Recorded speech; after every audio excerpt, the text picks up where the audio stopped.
vamos a hablar de la postura. Sí, de la postura de nuestros cuerpos que por allí, sin darnos cuenta, muchas horas frente a la computadora, mal sentados, por ahí no tomamos conciencia de nuestro cuerpo y después aparecen los dolores musculares.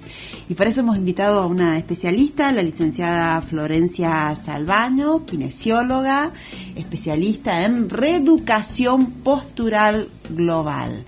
Bienvenida, licenciada. Gracias, Vanina, ¿cómo estás? Bueno, muchísimas consultas, pero antes de trasladárselas, me gustaría que empecemos por lo básico. ¿Qué es la reeducación postural global?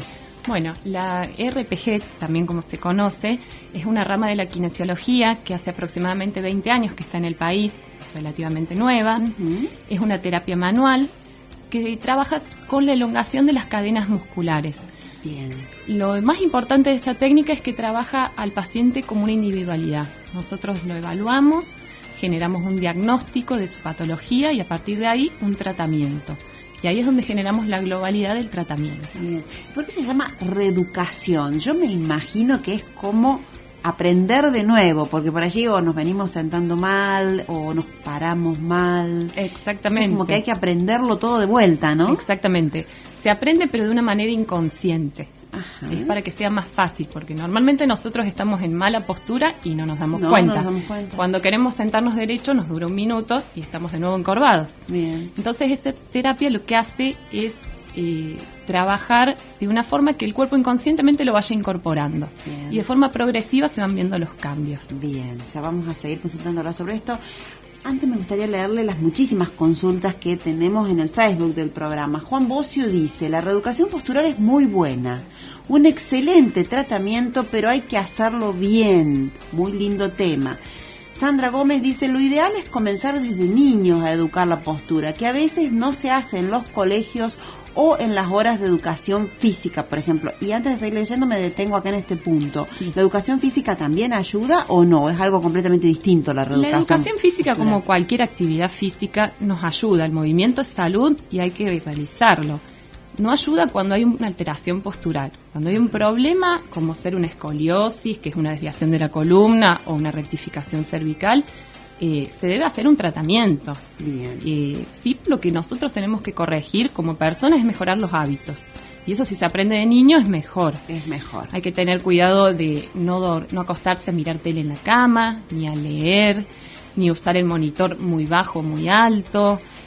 Cuando las personas estudian es importante usar un atril. Esos hábitos nos van ayudando. Ajá. Pero cuando hay un problema postural, o sea, una alteración o algo estructural, debemos hacer una consulta a un especialista. Me detengo en los ejemplos que son lo cotidiano, ¿no? Sí. Para leer un libro, para estudiar, para leer el diario, por ejemplo, ¿a qué altura cómo debe estar ubicado? Usted decía un atril, ¿cómo es esto? Lo importante es que esté a la altura de los ojos, que no tengamos que doblar mucho la cabeza hacia abajo ni mucho hacia arriba, porque después vienen los problemas de cervicales, vienen los dolores de cabeza, los mareos, los adormecimientos en los brazos, que son muy comunes. Por eso un libro sería conveniente ubicarlo, a la altura de los ojos. Sí. O construirse uno una especie de atril con otros libros, darle por un poquito ejemplo. de altura. Ponerlo sobre otros libros, algo para respaldar el libro y allí ir leyendo. Sí, y eso, igual que ver tele en la cama, uno empieza sentado y después termina echado. ¿Y cuál sería? ¿Hay una postura correcta para ver tele en la cama? No hay que mirar tele en la cama. No hay que poner la tele en la habitación. No, esos son hábitos. Cuando uno tiene un problema, un mal hábito lo empeora, o sea, estamos estresando mucho el cuerpo. Si estamos en una mala postura. En el caso de ver tele en la cama, por ejemplo, para las personas que sufren de cervicales, el dolor cervical es malísimo, lo incrementa, ¿no? Sí. Y después viene el dolor de cabeza. Exactamente, todos los síntomas. Y para mirar tele en el sillón, en el living, hay que... Con un buen respaldo y todo a la altura de los ojos, que tengamos la vista siempre hacia adelante. Bien. Bueno, seguimos con las preguntas.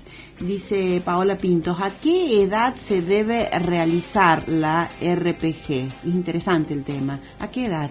Bueno, a partir de los 6-7 años nosotros ya podemos trabajar. Se trabaja con niños, con jóvenes, con adultos y con ancianos. A personas de hasta 80 años podemos trabajar. Lo importante es tener en cuenta que cuando aparece un síntoma o un problema estructural, una alteración en la postura, se haga la consulta a tiempo. Bien. No dejar que el síntoma se instale, que la persona esté mucho tiempo con dolor, no hay que aguantar el dolor. Claro, lo que pasa es que por ahí hay gente que se acostumbra y lo toma Claro, el dolor como algo crónico, cotidiano, ¿no? sí. ¿Y en qué casos, en qué patologías específicas se recomienda la RPG? Mira, nosotros recibimos 2 grandes grupos, los pacientes sintomáticos y los pacientes que no tienen síntomas. Los pacientes que tienen síntomas pueden ser desde un dolor, un adormecimiento de brazo, Dolores en las mareos, cervicales también, pues. dolores en las cervicales, dolores en las rodillas. Y un paciente que no tiene síntomas, pero que se ve que tiene escoliosis o que está más jorobado, inclinado hacia adelante. Entonces, esos pacientes nosotros los podemos trabajar, ¿sí? Lo importante es resolver el conflicto, que ya sea que hay un síntoma o que hay un problema estructural, o un problema en hueso. Bien. Pero trae beneficios. Y a partir de los 6 años todo el mundo Sí, se puede hacer RPG. Exactamente, sí. Y lo importante es que la evaluación, al ser personalizada, cada caso se puede trabajar distinto. Y se trabaja según el problema del paciente. ¿En la primera sesión ya se hace el diagnóstico? Sí, ahí se establece el diagnóstico. Muchas veces nos llegan los pacientes con el diagnóstico del médico. Claro. De igual modo nosotros lo evaluamos, charlamos un poco sobre la historia del paciente, Bien. lo que le pasa, los dolores que sufre, cómo los alivia, si los puede aliviar. Después hacemos una vista de su cuerpo. Muchas veces también nos acompañamos de las radiografías, las resonancias magnéticas, y a partir de ahí planteamos el objetivo. ¿Y cuánto dura una sesión de RPG? Las sesiones son semanales y duran 1 hora. 1 hora. 1 hora nada más. Bien. Y el tratamiento depende de cada paciente Depende de y de cada la evolución que tenga. Pero con una vez por semana es suficiente. Es suficiente, sí. Muy bien. Sí, sí. Licenciada Florencia Salvano, ¿dónde la ubica la gente? Bueno, me pueden ubicar en la calle Fotheringham 282 o en la calle Pedernera 734. Muy bien, muchísimas gracias. Gracias Nos a vamos vos, una Vanina. pausa.